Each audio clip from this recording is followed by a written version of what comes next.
From Hollywood, it's time now for... Johnny Dollar. Johnny? Well, that's strange. Is this Mrs. Caylin? Lila? Yes, someone from the police department asked me to call Sergeant Reynosa at this number, but I didn't... Yeah, Reynosa was trying to reach you, but your phone didn't answer. Well, I was just letting it ring. I was trying to get some sleep. Then the officer came by. Where are you, Johnny? What's happened? We're at the apartment of a girl named Marty Midnight. Ever hear of her? No, why? Lila, you better brace yourself, honey. You've got another shock coming. Shock? What do you mean? Your husband didn't die in that burning auto? Eddie's alive? No, not now. He was shot to death an hour and a half ago here in Marty's apartment. Who did it? I don't know yet. Hang on to yourself, and I'll come by and see you as soon as I'm free here. Will you, Johnny, please? Promise.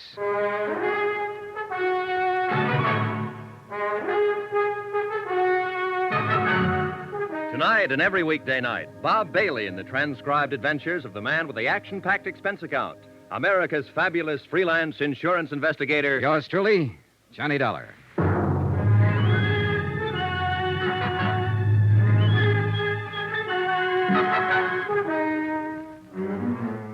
From Special Investigator Johnny Dollar, location Los Angeles, to the Home Office, Trinity Mutual Insurance Company Limited, Hartford, Connecticut.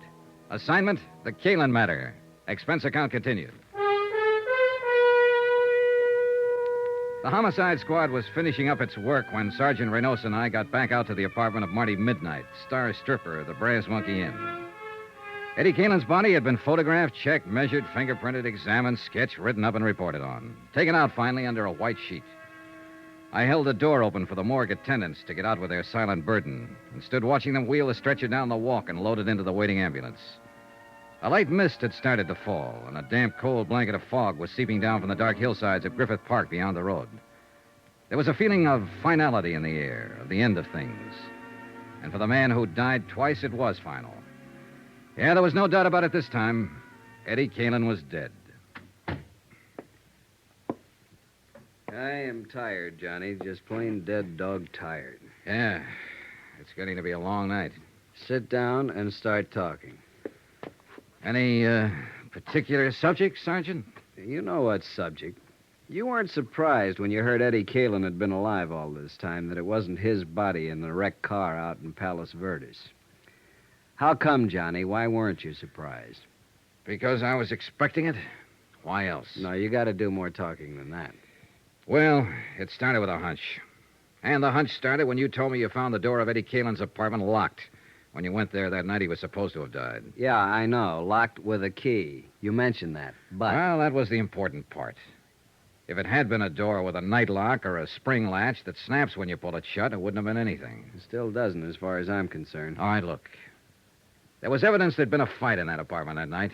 We assumed that somebody had knocked Eddie unconscious or killed him there in the apartment, then taken his body out to his car, driven it out to the Palos Verdes headland, and set fire to it. That's right. Then at the time that somebody left the apartment, the heat was on. Mm-hmm. They had a body on their hands. Maybe someone had heard the fight, called the police. They had to get out fast. Yeah, sure, but... Under those circumstances, can you imagine anybody taking the time to go through Eddie's pockets to find his door key and bothering to stop and lock the door behind them? No, it's illogical. Except for one person, Eddie himself. How do you figure? With him, it would be just a matter of habit, locking the door as usual when he left home. All right, Johnny, I see your point. Then how do you call the play that night? About the way we were tagging it, up to a point. Eddie won $60,000 in that poker game with Topo Linley. He went home, either alone or with that friend of his, Pete Steimer. So Topo had no intention of taking that kind of a loss. So he sent his trigger man, Mike Kelso, to recover the money. The fight was between Eddie and Mike. Only Mike was the one who lost, not Eddie. Then you figure Eddie put Mike Kelso's body in his car and drove it out to Palos Verdes and set fire to it. Sure, with Pete Steimer's help, probably. Well, it's possible. Body was practically destroyed. All we had for identification was the wallet, watch, keychain, and so on. They could have been planted. I think they were. It was a sudden idea, spur of the moment. But Eddie was ripe for it. There he was, with $60,000 in his pocket, but a dead man on his hands. And as far as his wife was concerned, I think the chance of shaking her and not sharing the money was just an added inducement. So he and Pete arranged for the body to be identified as his, and Eddie just disappeared. And holed up here in his girlfriend's apartment. Why not? He and Pete both. Apparently, the three of them were planning to jump the country, judging by that forged birth certificate you found in there on the breakfast table. Only it didn't work out that way. Well, Eddie's dead. Really dead now.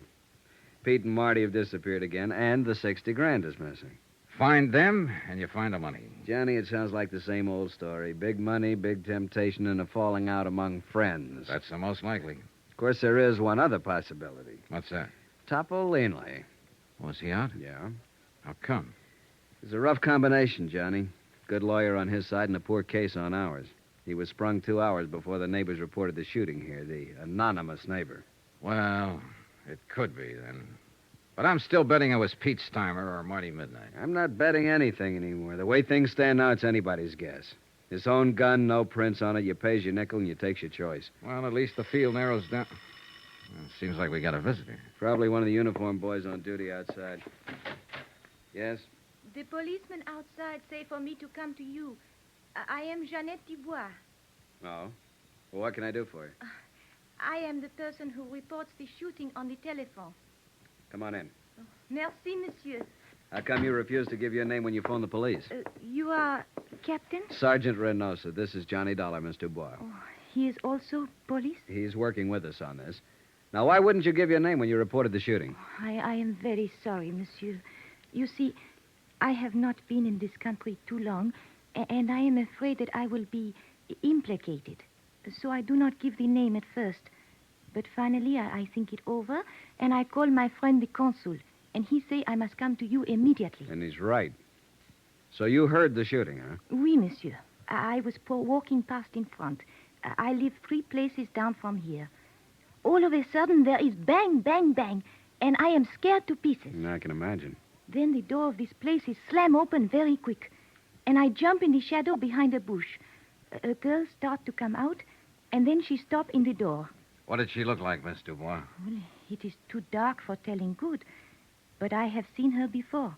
I know from her hair, very long, black. Marty Midnight. Was that the one, the girl who lives here? Oui, monsieur.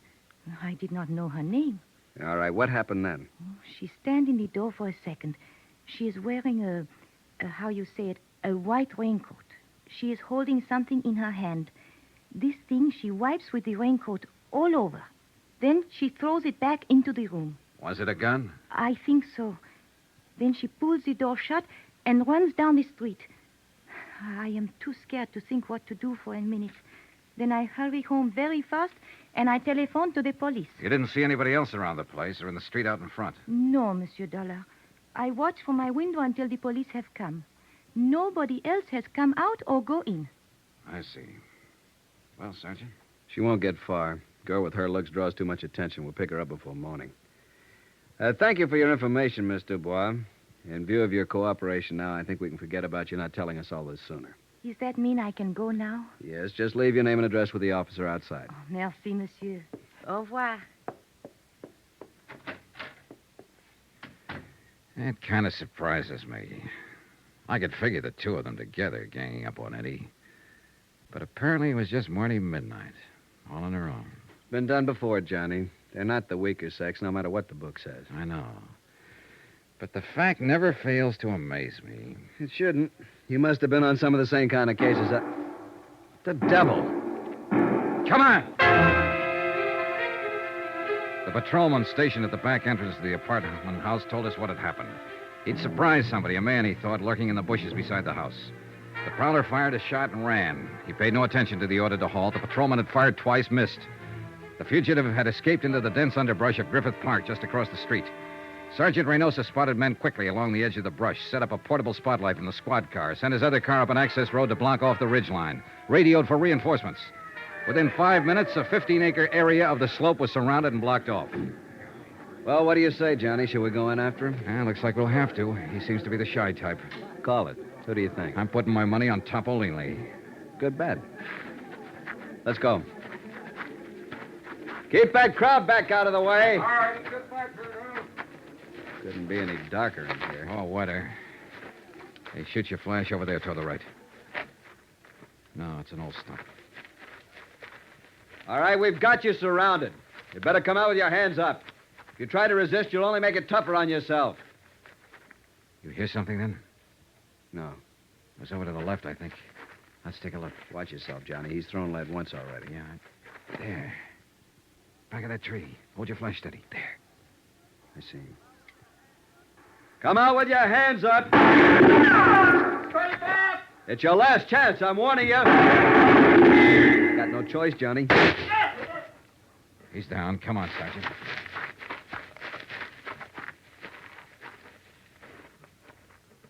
Well, what do you know? It wasn't Topolini. It was Eddie Caylin's friend, Pete Steimer.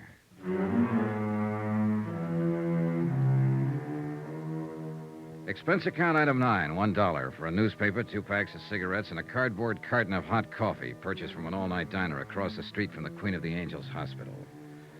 I took them up to the police emergency ward, room 612, pulled a chair up in front of the window, and sat down to wait. Pete Steimer was still unconscious. Still hadn't been able to speak a word since he dropped to the ground with Sergeant Reynosa's bullet in his chest. So I waited. Outside, the cold mist was still coming down steadily. The night was pretty far gone. It was less than 3 hours before dawn.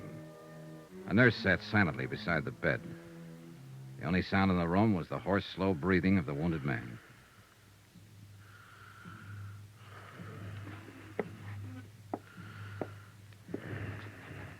After a while, the nurse left the room for something, and Pete seemed to rouse slightly at the sound of the door.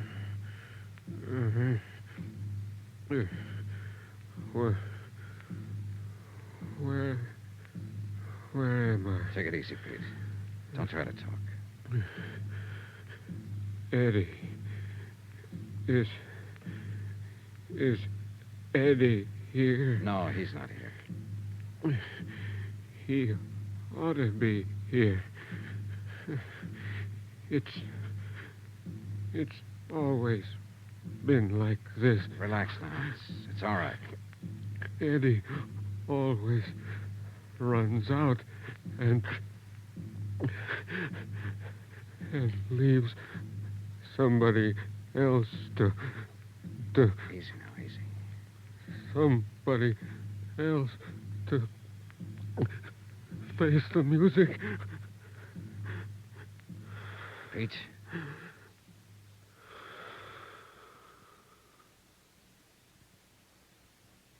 And those were his last words before he went to face the music.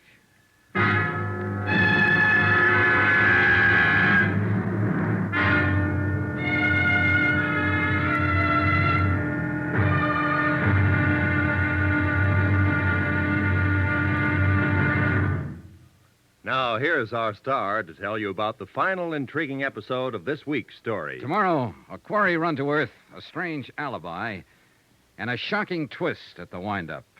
Join us, won't you? Yours truly, Johnny Dollar.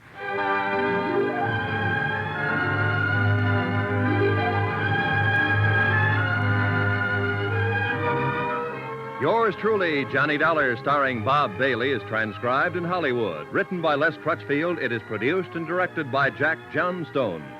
Be sure to join us tomorrow night, same time and station, for the next exciting episode of Yours truly, Johnny Dollar. Roy Rowan speaking.